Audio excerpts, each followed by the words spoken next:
Meet Lena, a young traveler who dreams of living abroad. She buys phrase books, downloads apps, and memorizes lists, but every time she tries to speak, the words vanish.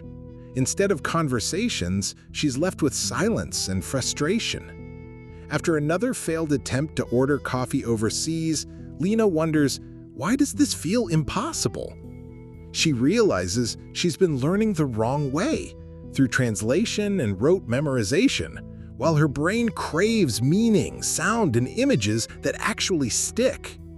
Then she tries a new method, mastering sounds first so her ears adapt, building flashcards with personal images and experiences, and learning to connect directly to ideas instead of translations. Suddenly, words stop slipping away. She begins to think in the new language.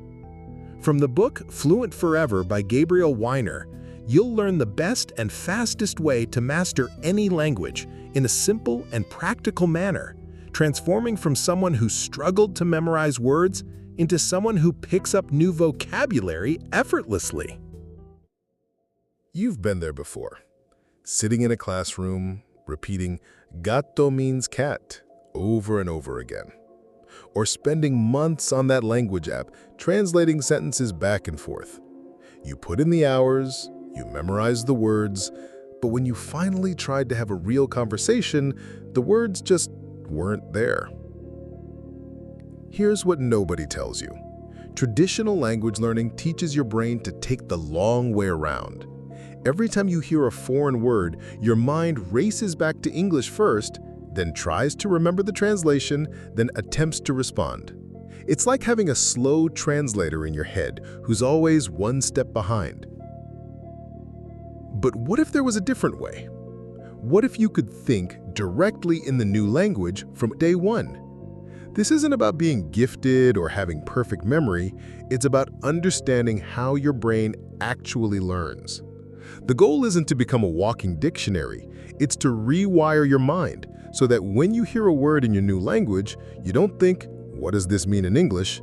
You just know. When you hear the word dog, you don't see the letters D-O-G. You might see a golden retriever from your childhood or feel the memory of wet fur. Your brain connects the sound directly to the concept. This is exactly how you learned your first language, and it's exactly how your brain wants to learn your second one. Traditional language learning forces your brain to translate everything through English, creating an exhausting mental detour. The breakthrough comes from connecting sounds directly to concepts and experiences, just like when you first learned to speak. If you feel you're benefiting from this video, support the content by liking and subscribing to the LifeRise channel so videos like this one continue to appear for you. Here's something most language courses get completely wrong. They start with words and grammar before you can even hear the language properly. It's like trying to build a house without laying the foundation first. Think about this for a moment.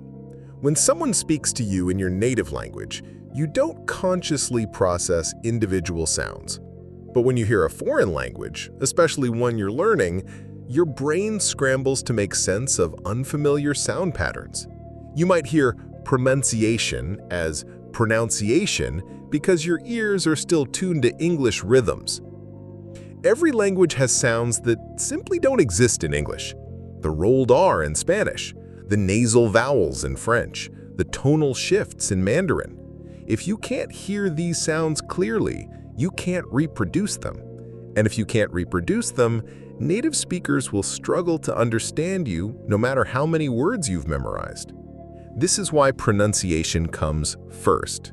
Not because you need to sound perfect, but because you need to train your ears and mouth to recognize and produce the building blocks of your new language. As the book puts it, the difference between hearing a sound correctly and hearing it incorrectly is often the difference between fluency and frustration. Most people skip this step because it feels tedious. They want to jump straight to having conversations.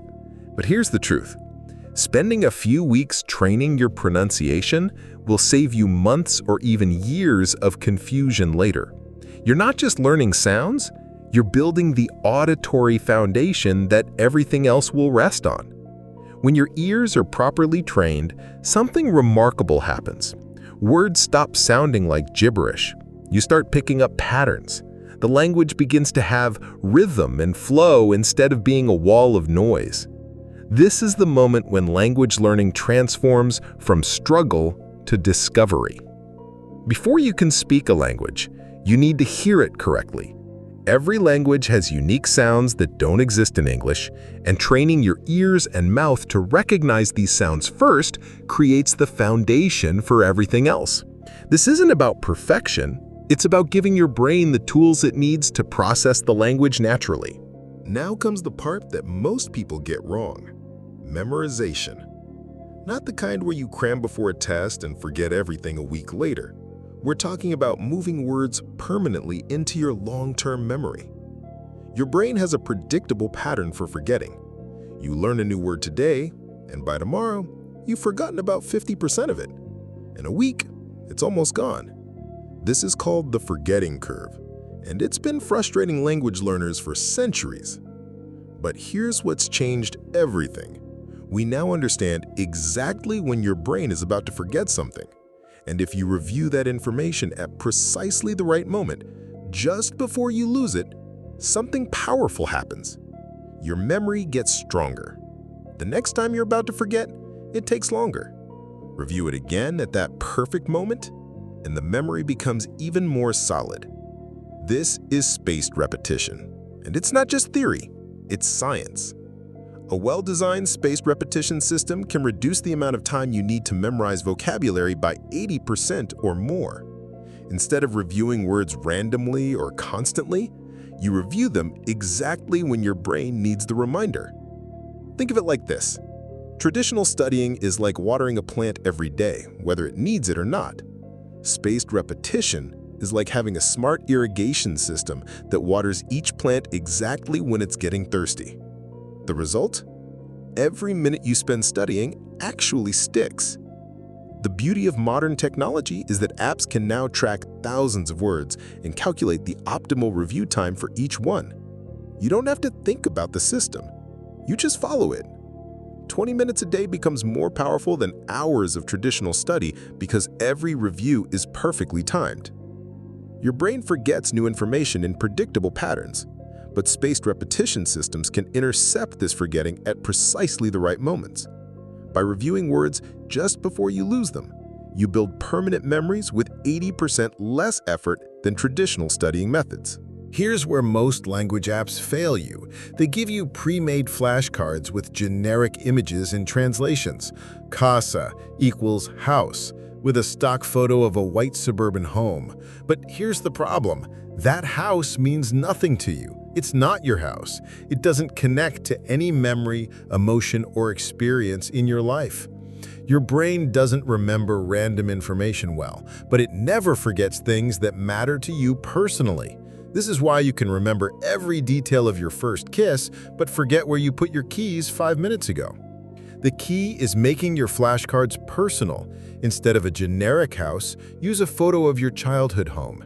Instead of translating delicious with a random food picture, use an image of your grandmother's cooking. When you see that card, you're not just memorizing a word, you're connecting it to something that already has emotional weight in your memory. But it goes deeper than just using personal photos. You create your own example sentences using situations from your actual life. You don't learn "I am tired" as an abstract phrase. You learn it by thinking about how you felt after your last workout or during that late night at work. The foreign words become attached to real experiences, not hypothetical situations. This is why creating your own flashcards is essential, even though it takes more effort than downloading someone else's deck. As the book explains, the act of creating your own cards forces you to think about the connections between concepts. This thinking is, itself, a form of learning. Every card you make becomes a small piece of your life translated into this new language. You're not just learning vocabulary, you're building a bridge between who you are and who you could become in this new language. Generic flashcards teach generic connections, but your brain remembers personal experiences best. By creating flashcards with your own photos, memories, and life situations, you transform abstract vocabulary into meaningful connections that stick permanently in your memory. Now you see how all the pieces fit together. This isn't just a collection of study tips, it's a complete system that works with your brain's natural learning patterns instead of fighting against them. Here's the step-by-step process. Start with pronunciation. Spend your first few weeks training your ears and mouth to hear and produce the sounds of your new language. This gives you the foundation to actually absorb everything that comes next.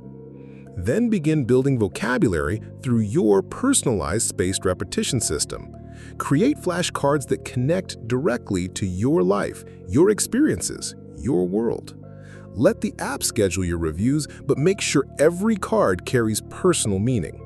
Watch as words move from unfamiliar sounds to permanent parts of your mental vocabulary. As your vocabulary grows, grammar starts making sense naturally.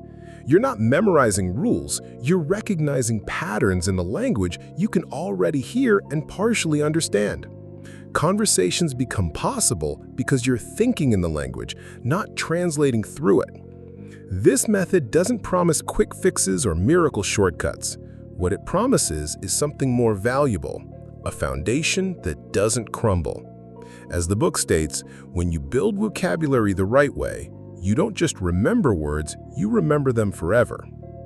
Every language you learn this way makes the next one easier. You're not just acquiring new words, you're training your brain to be a language learning machine.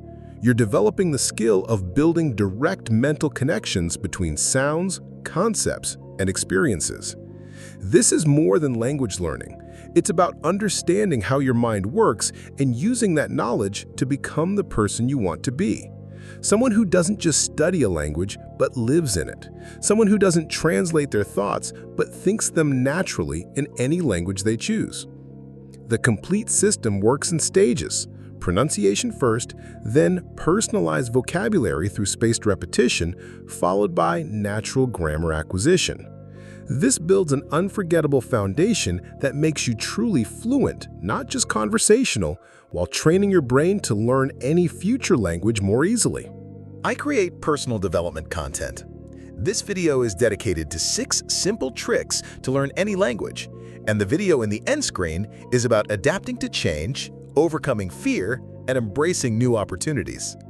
Write me an outro script that makes the viewer feel like they're missing out if they don't watch the next video, while respecting these standards.